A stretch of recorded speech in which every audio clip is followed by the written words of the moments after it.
De l'art, un mot, un face-à-face. Cartel. Cartel explore, au fil de ses épisodes, notre rapport à l'art. Dans ce numéro, nous vous proposons de ne pas essayer de déchiffrer David Lynch. Aujourd'hui, C comme code. On est souvent devant une œuvre d'art comme devant une langue étrangère. Jean-Charles Verne. Je crois que c'est vraiment aussi une chose qu'il faut prendre en considération. De la même manière que quand on rencontre quelqu'un. Quand je rencontre quelqu'un, je suis face à un corps étranger qui ne perçoit pas le monde de la même manière que moi, qui ne parle pas forcément la même langue que moi. C'est Picasso qui dit « l'art c'est comme le chinois, ça s'apprend ». Donc on est toujours devant une œuvre comme devant une langue étrangère. Les artistes passent leur temps à inventer des langues ou à transgresser les codes.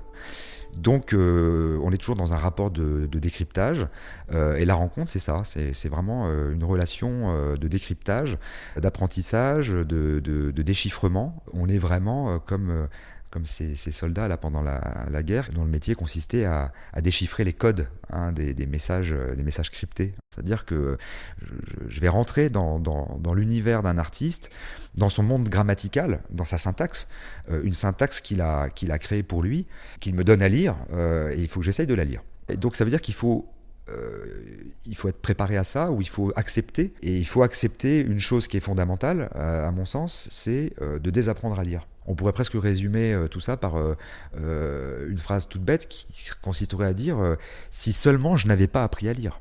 Parce que malheureusement, enfin heureusement et malheureusement, un jour on nous a appris à lire. On est allé en classe de CP, on a appris l'alphabet, ensuite on a appris à reconnaître les mots, puis on a lu Oui oui à la plage ou Martine à l'école.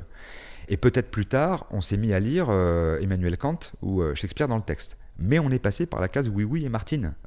Et c'est obligatoire, sinon... Et pourquoi il faut apprendre à lire ?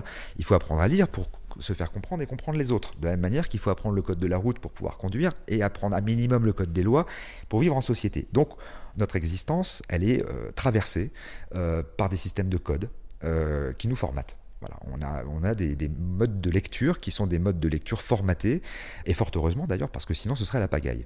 Sauf que quand je suis devant une œuvre d'art, j'évoquais lors d'une précédente chronique le ton braillard de David Bowie sur le morceau It's No Game. J'évoquais Robert Smith qui chante faux. On a d'ailleurs le même truc chez Kafka, avec je sais plus, c'est une nouvelle ou ça se passe dans le monde des rats, et il y a une chanteuse, une rat, donc un petit rat qui est une chanteuse, s'appelle Joséphine, et qui chante pour les autres rats, et elle chante totalement faux. Et c'est parce qu'elle chante faux que les rats sont fascinés. On trouve ça chez Édith Piaf aussi, c'est-à-dire chez Édith Piaf, ça commence toujours par une note fausse et ça se rétablit. Et dans le rock, c'est l'inverse. Le chanteur de rock, qui plus est de hardcore ou de hard rock, il chante juste et il finit sur une note fausse. C'est-à-dire le braillement de la fin de phrase, quoi. Donc chez Piaf, ça commence faux, ça finit juste. Dans le rock, ça commence juste, ça finit faux. Mais en tout cas, je suis toujours dans une relation linguistique particulière et je dois, à un moment donné, accepter de désapprendre à lire. Donc je reviens à cette histoire de formatage. On nous a formatés, on nous a donné des codes de lecture. Si je n'accepte pas de me défaire pendant un temps de ces codes de lecture, je ne pourrais pas lire une autre langue que celle qu'on m'a apprise.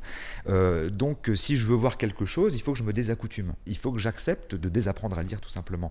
Et c'est très bien, c'est très intéressant ça, désapprendre à lire.